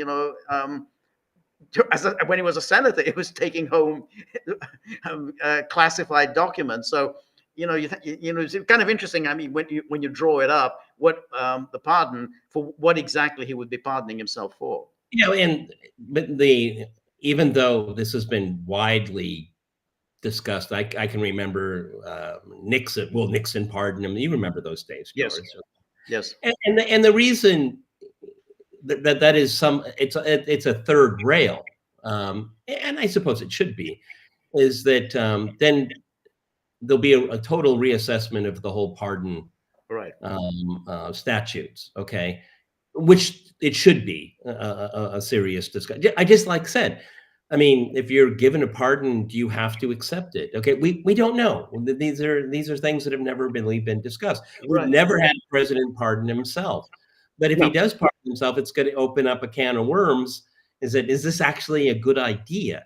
And because it hasn't happened, I take the default position. Well, if it's in the Constitution, then it's in the Constitution. It's in the Constitution. But that was the interesting thing, because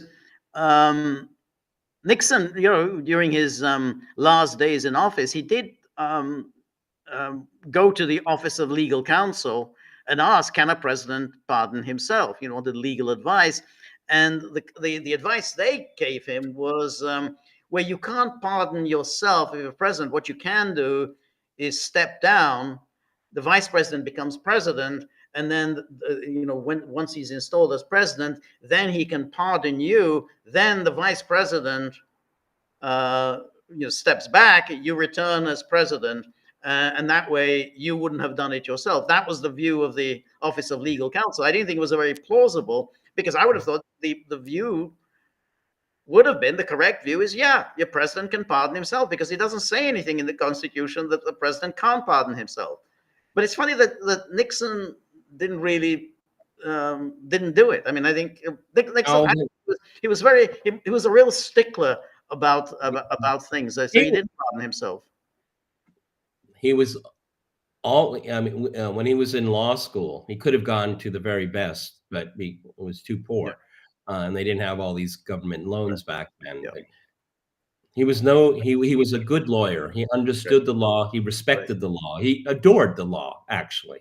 But he just came from that generation where you just don't do that. You just don't do that. Which is why, again, it's different now. It's different now. That's right. Which is why, again, he didn't destroy the tapes. I mean, you'd have thought, well, once you made those tape recordings, and you knew this is going to be a real problem for you. He knew early on during Watergate, they're going to come after me. He knew very early and said, they're going to impeach me. Of course, they're going to impeach me. He said this early on in 1973, they're going to impeach me.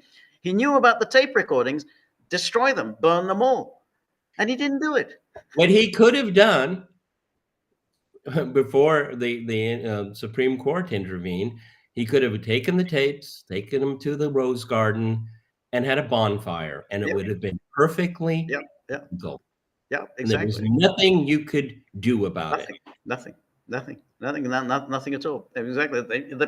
His records, he can do what he likes with his own records, and he didn't do it. And then so because once he didn't do it, and then he was exposed. And of course, as soon as he was exposed, then there was all the subpoenas. Then it became very difficult to destroy because, hey, now you're destroying evidence and exactly. So, but again, I mean, I think a president can pardon himself, and I don't think if he does it, I don't think you'd have to amend the Constitution. That's a very long, complicated process. So people they'll be outraged for a little while if Biden pardons himself, but then it'll be forgotten. No one's going to try and amend the Constitution.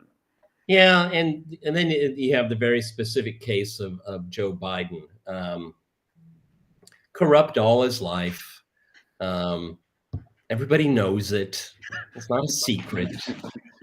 And I think that his passage out of the Oval Office will be the reward in itself. Okay, he's finally gone. But what's really good about this is that I hope, and I think I'm right, is this is the destruction of the Obama-Clinton stranglehold on the party. Right. Okay. Right. One thing, Joe Biden, I have to thank you on my knees for just burning the whole place down to the ground before you leave. I mean, good going, guy. That's your legacy. You burned it all down. You saw him sitting next to Kamala Harris talking about the California fires? No, I didn't. No. What was it? What did he say? Maybe the chat can help me out here. He said like fire away. Oh no, no pun intended. And you could just see on her face just the loathing that she has. And his pun was just a kick in the teeth at her. They're sitting right next to each other. And again, Biden is so pansy. He's like holding her hand. Right. It must feel like acid on her. Okay. Yes. Did you see the during the state funeral of Jimmy Carter when she sat down? She was sitting in front of Trump, who was sitting next to Obama, and then Obama and Trump were engaged in some kind of very friendly, bantering conversation. They both seemed to be laughing, and she turned around and looked at them laughing at something, and then she turned back, and you saw her sigh. She looked really annoyed and just sighed. Just the two of them were having some kind of friendly banter. But that's more of a measure of Obama than it is to Trump. Right. Trump talks to taxi drivers. Remember when he was on his one of his golf courses? He was talking to a caddy. Yes, that's right. And he tipped him with cash. Yes. But stuff that in your pocket, okay? Yes. But Trump can talk to anybody. Okay. I agree, because I think that initially Obama just sat down. He didn't even shake Trump's hand. It was quite cold when he came up. He sat down next to Trump, and he didn't even acknowledge him. And then Trump started talking to him, and then they started laughing and sort of exchanging some jokes or whatever. I think that wasn't Obama's instinct. Because Obama had some kind of brochure or a pamphlet or something like that. Right. And I'm sure Trump was, and this is my own theory, of course, Trump was probably saying, they don't know how to cater these things, do they? Why didn't you call me? Why didn't you call me? I could take care of this. Okay. They don't know. That's you leave the government to catering. This is what you get. Okay. Right. I'm being genuine here. That's the kind of thing he thinks about. Yes. Yeah. No, I'm sure that's right. That's probably what he was. Yeah. Anyway, there's another question from Stone River. Very good question. wouldn't a pardon without a conviction, let alone an indictment, be a stain on one's character? Well, that's always part of the paradigm. So if you're pardoned because you're guilty to avoid prosecution, that's always the conclusion. Right. Okay, and that's why I've said, what if somebody says they don't want the pardon? Right. Because that's an acceptance implicitly of guilt. Right. I think that's right. But on the other hand, when you're in a situation where, if I say no, that's my one shot of avoiding criminal prosecution, and no one really wants to be criminal prosecution. I mean, that could be a very long, expensive. Let me sit down and think about this for a second. Okay. That's when you put your head down and just like, do I take this? Nah, I'll take it. I'll take it. Yeah, exactly. And, even an investigation, a long investigation, grand jury hearings, you need a lawyer for all that. So you're going to be out of pocket, very substantially out of pocket. At the very least, they're going to get you on wire fraud. That's what they always get you on. Okay. Yeah. So, I mean, yeah. My whole point in bringing it up is that up and only until the last couple of years has the whole pardon process actually really been something to talk about. Usually it is paying political favors on the way out. Okay.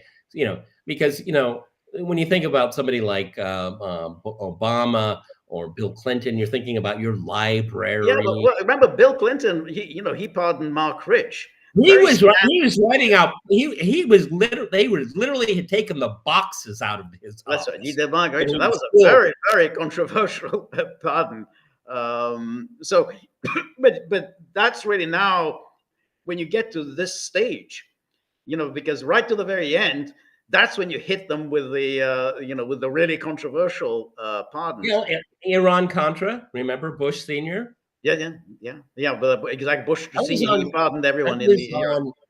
I was on New Year's Day, I think it was. I remember because it was a long weekend and all that, and so that's when you take out the trash. Okay, and I think I remember that. That's right. It was he pardoned everyone in Iran Contra, but it's going back to Stone River. I think the people he pardoned were all people either who had been convicted or who at least were under indictment.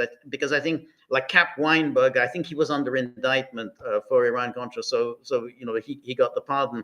But I mean, I think the question Stone River asks is, well, what happens if you have not been convicted of anything? If you're not under indictment, you just might be subjected to a criminal investigation. My feeling is just take it.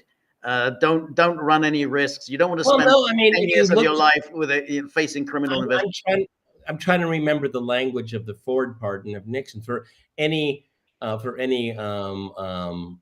it was any breaking of law, blah blah. I mean, it was contextual. It never said anything specific at all for any wrongdoing or illegal activity from this date to this date. Doesn't exactly. It was during his term in office. So in other words, the pardon only applied, I think, from January the 20th.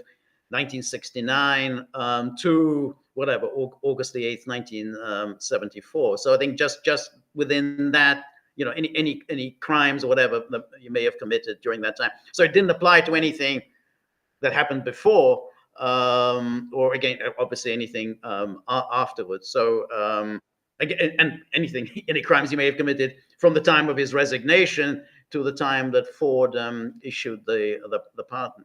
And what's interesting is, did Ford indicate to Nixon in their exit interview that he would issue the pardon? I doubt it, to be honest. I mean, Ford was kind of a stickler. I just.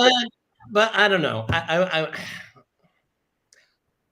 It was just so implied that you didn't have to speak about it. I think that's how I read that entire thing, because the expectation of getting the presidency, the first time in American history, the chief executive officer was an elected president or vice president. I just think it was implicit. And the reason why I think that is that was the sense all along. That was a black mark held against Gerald Ford when he was running for election. Well, Is it well, pardon?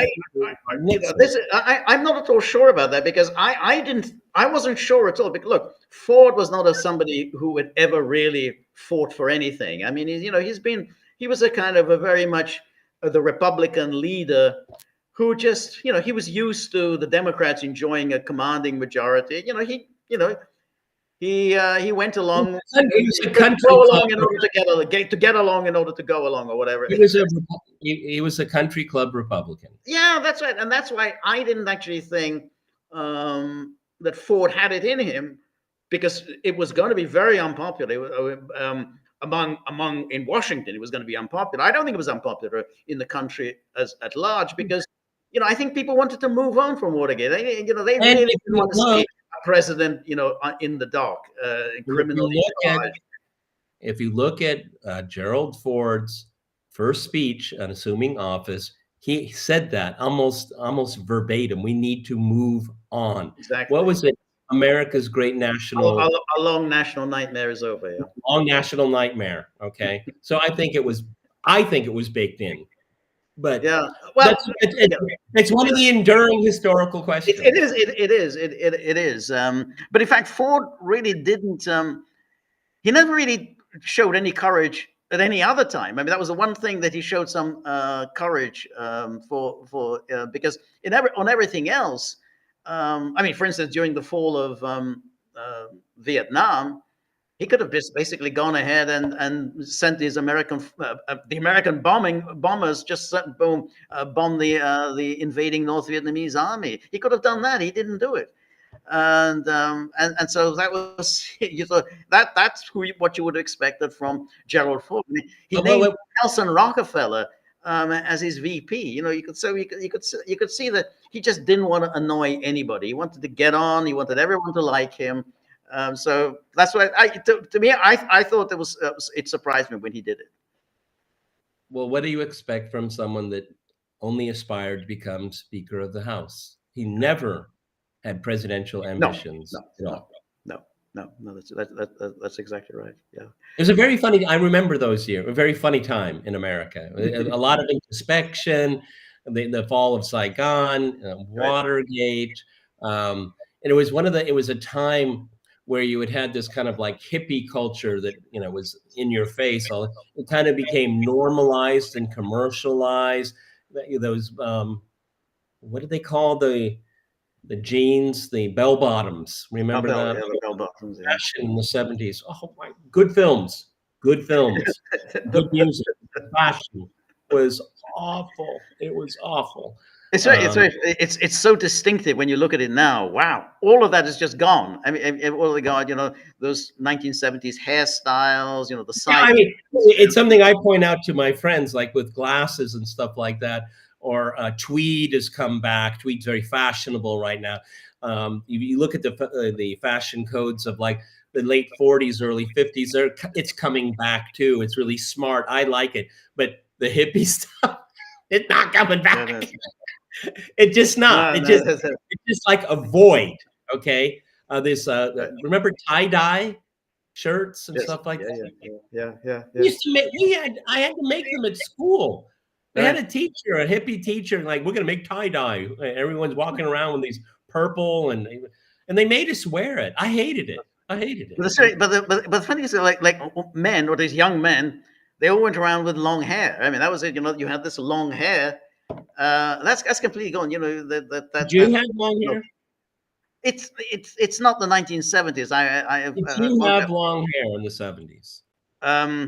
Not really. No, I kind of no. I never really go with the fashions. Now I'm nostalgic about the 70s, but I didn't go along with the with the style of the 70s. So whatever's going, I'm kind of the opposite. So to me now it's kind of nice. One thing that hasn't come back, and the mustache was really big in those days. I mean, almost nobody does that today. Okay, right. You look like a porno star. Okay. Right. But